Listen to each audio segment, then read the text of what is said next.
Alright, so earlier I told you today was Wastegate Wednesday. That car is getting a turbo replacement because the wastegate is locked up solid. This car is even more fun. This car came in dead, had to be towed. We had to put the transmission into neutral with the emergency bolt on the side of it underneath the car. But it turns out the engine wiring harness was melted by the DPF differential pressure sensor hose. It popped off and started spewing hot exhaust gases onto the wiring harness. So the wiring harness for the whole vehicle, for the powertrain, is ruined.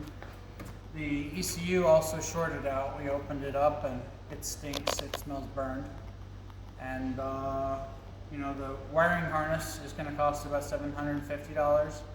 Replacement used computer is going to be about $500. And labor to do this job is going to be about $1,000.